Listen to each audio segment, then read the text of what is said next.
Hi everyone, welcome back to the channel. Today we're going to talk about tropes, and today I want to talk about the found family trope. So, as usual, make sure you hit that like button, subscribe to the channel if you haven't done so already, and let's begin.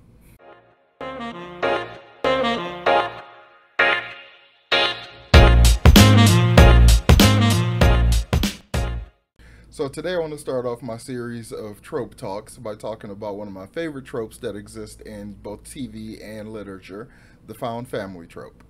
So the found family trope, or the family of choice trope, is just essentially the idea that a character in a book series or a singular book or a TV show, basically someone with no family or someone with a family that they are not close to or don't feel very connected to, ends up essentially creating their own family thanks to the connections they build with people who are not directly related to them.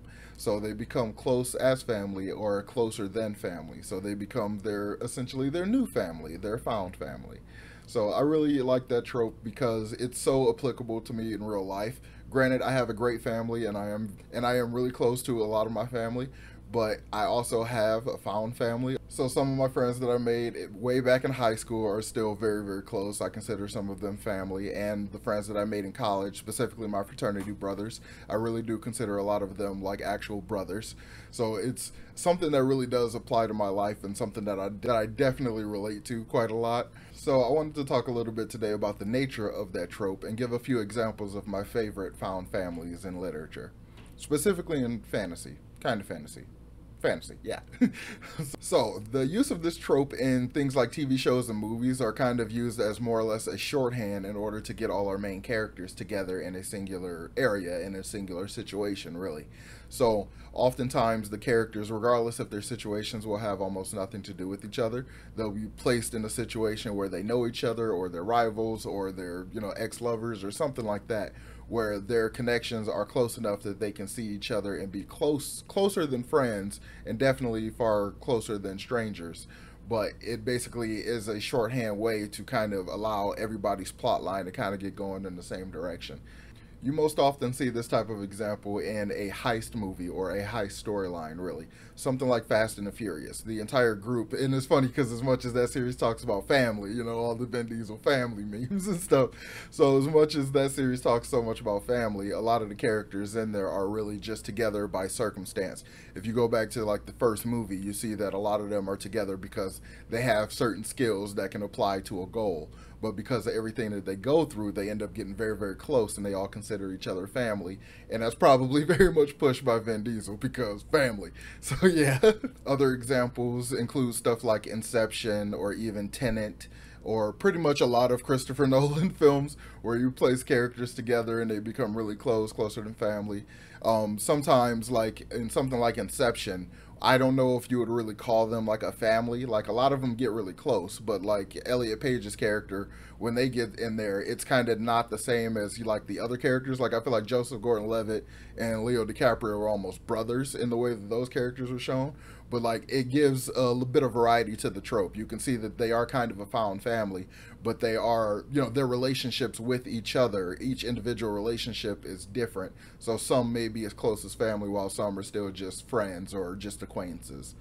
Some good examples of this in books often end up getting D&D type of language, like the party and stuff like that. So it automatically makes me think of Wheel of Time, because all the characters in Wheel of Time are, to me, they feel much more like a party, like a RPG kind of, like a D&D game party, more than like a unified group, especially considering the way, at least so far, I'm partway through book 5, at least so far, they tend to get separated all the time, but they all are almost always are talking about each other. They all like have interpersonal relationships with each other and stuff.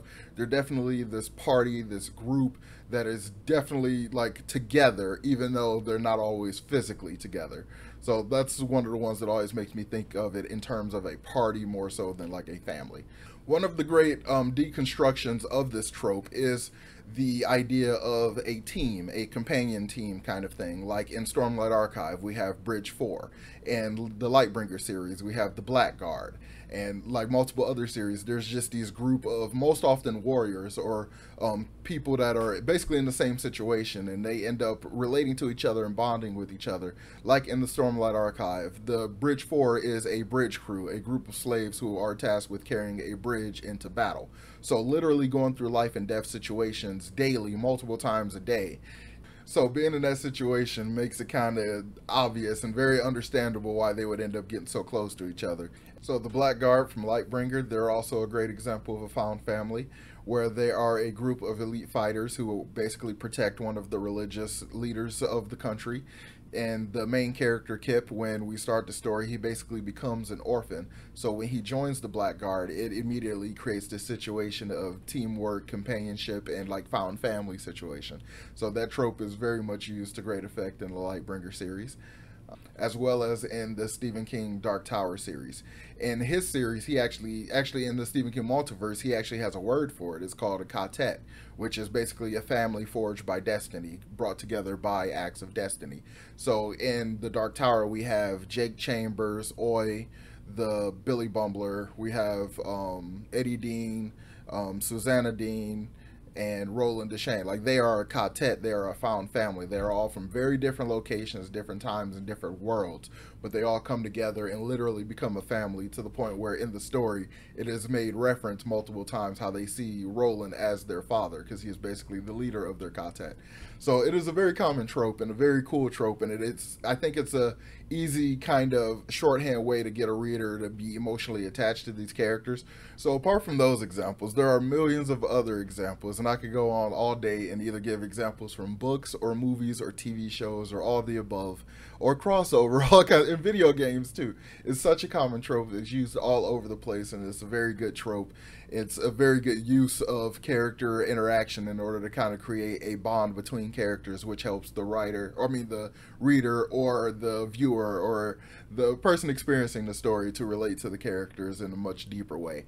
So there's clearly a reason why this trope is so pervasive on screen and in books. This definitely can be considered an overused trope, but I still think it's one of the best ones. Because I relate so much to the found family trope, and because it's used in such a way that makes it really easy to understand interpersonal relationships among a group of characters, I have to say it's definitely one of my favorite tropes. So I'm going to go ahead and wrap up the video here. Let me know in the comments down below what's one of your favorite tropes that exist in TV shows or in literature. Let me know about that in the comments down below. And as usual, make sure you hit that like button and subscribe to the channel if you haven't done so already. And I will talk to y'all next time. Peace.